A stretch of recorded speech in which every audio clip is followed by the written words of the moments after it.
सभी डिनर पर चले जाते हैं और हादिया घर में बिल्कुल अकेली होती है। घर में खामोशी होती है। अचानक कहीं से आवाज़ आती है। हादिया चौंक जाती है। वो खिड़की से झांक कर शकील साहब के घर की तरफ देखती है। वहाँ जो मंजर वो देखती है उसे हिलाकर रख देता है। शकील अपनी बेगम के बालों से पकड़कर उसे बुरी तरह मार रहा होता है। औरत की रोने की आवाज़ें और चीखें हादिया के कानों तक पहुँचती हैं। हादिया हैरान रह जाती है।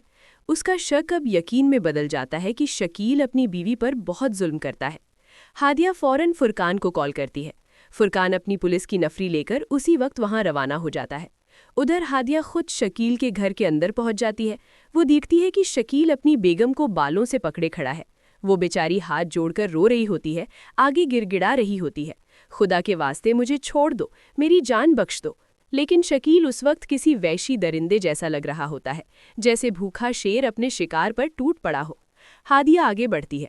शकील का हाथ झटककर उसे जोरदार थप्पड़ मारती है और गुस्से में कहती है, तेरी हिम्मत कैसे हुई अपनी बीवी को मारने की? शर्म नहीं आती? मैं तुझे छोड़ूंगी नहीं। हादिया को सामने देखकर शकील घबरा जाता है। वो फौरन अपनी गन निकालता है और हादिया की तरफ तान देता है। शकील धमकी देता है, अगर कुछ करने की कोशिश की तो यहीं अपनी बीवी को भी मार दूंगा और तुझे भी खत्म कर दूंगा।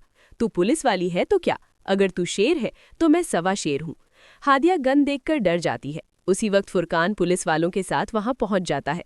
फुरकान ऊंची आवाज में शकील को ललकारता है, ये मत समझ कि सामने एक पुलिस वाली अकेली है। पुलिस वाली लड़कियां बहुत होशियार और बहादुर होती हैं। हादिया शकील से गन छीनने की कोशिश करती है और उसे एक और थप्पड़ मारती है, लेकिन शकील चालाकी दिखाता है। वो गन अपनी बीवी की तरफ कर देता है और कहता है, अगर मुझे हाथ लगाया तो इसे मार दूंगा। उसी पल फुरकान आगे बढ़ता है और गन छीनने की कोशिश करता है। अचानक गोली चलती है। फुरकान जमीन पर गिर जाता है और बेहोश हो जाता है। हादिया घबरा जाती है। वो फुरकान को फौरन अस्पताल लेकर जाती है। डॉक्टर उसकी जान बचा लेते हैं। हादिया अस्पताल में फुरकान के पास जाती है और उसका हाल पूछती है। फुरकान कमज़ोर आवाज़ में अपनी मोहब्बत का इजहार करता है। हादिया, मुझे तुमसे सच्ची मोहब्बत हो गई है। अब तुम्हारे बिना जिंदगी का सोच भी नहीं सकता। ये सुनकर हादिया हैरान हो जाती है। उसे शेरिल की मोहब्बत याद आ जाती है। हादिया नर्म लेकिन साफ लहजे में कहती है, फुरकान, मुझे पहले से ही एक लड़का पसंद करता है और जब भी मेरी शादी होगी मेरी माँ ही फैसला करेंगी। अगर आप मेरी माँ को पसंद आए तो मैं शादी के लिए तैयार हो जाऊंगी। फुरकान हादिया को अपने वालिद से मिलवाता है। उसके वालिद को हादिया बहुत पसंद आ जाती है।